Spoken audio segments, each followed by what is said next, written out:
Loki Series 1, Episode 2, titled The Variant, and this episode is a hell of a lot better than Episode 1, and I like Episode 1, but you can kind of sense that Episode 1 was a sense of setup.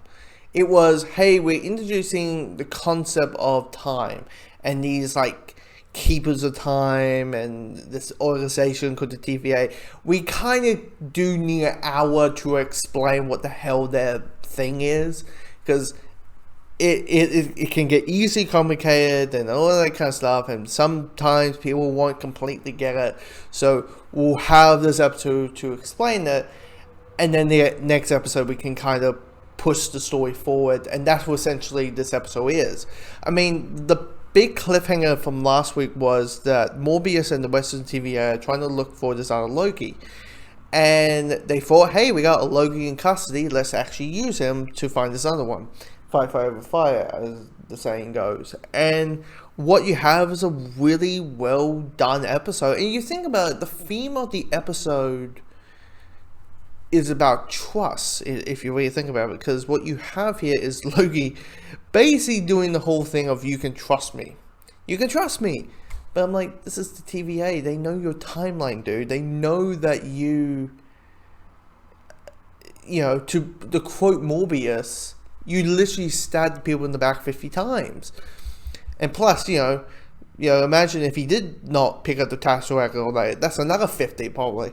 So you have this trust, he's trying to trust, but people don't trust him. There's some people just see him as a variant, like a nexus that needs to be fixed. And it's like, can we just, the TVA is like, we can deal with him. We'll deal with this other Loki. We don't need him. Let's reset him. So you have that balance of it. That's really intriguing. And then plus you got the investigation level of it. You got the investigation of it, which I am a sucker for crime stuff, fiction, true, whatever it is. So trying to figure out, okay, where would this Loki be, and finding out what would happen and what would happen and what wouldn't happen, and where would they go. You're trying to figure out all these pieces, and because it's Loki, and the characters is unpredictable. You kind of like joy for the ride. You can't really do the whole thing of, it's not WandaVision where we're trying to piece everything together. So it's kind of like, okay, this is what we're getting told, and all this kind of stuff. We'll laugh at the humor, like a SWAT trying to explain the ending of Thor Ragnarok, to someone by using salad. The Hulk is salt. The destruction is Centaur, and the salad is Asgard. That is probably the most genius and funny thing in the history of the world. Now, we got a little bit more missed minutes, which is always great. It's always great to see Harley Quinn, Timmy Turner, Chucky, Batgirl, okay, so many characters, so many, missed minutes. I try not to hit spoilers here till the very end. Okay, if you haven't seen the rest of the episode, let's talk. If you haven't seen the episode, see you next week. I'll talk about when we hit episode 3. 5, 4, 3, 2, 1. Okay, so we meet this new Loki, this variant of Loki, and it's female Loki, which I've heard some people mentioning.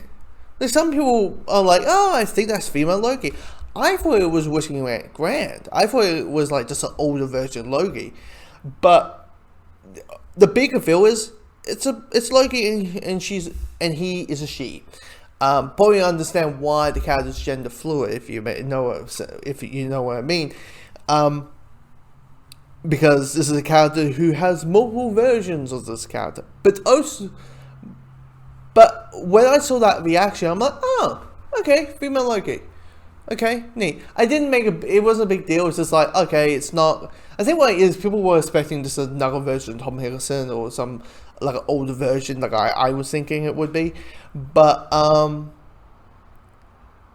yeah, this is a really good episode, and can't wait for. And we only have like four more episodes to go. So they're going to spin this up, and it does feel like we just finished Act 1. If this was a movie and there's Act 1, Act 2, Act 3, we just finished Act 1. We're just going to start Act 2, and I guess 5 and 6 will be the end of Act 3. With 2 post-credit scenes.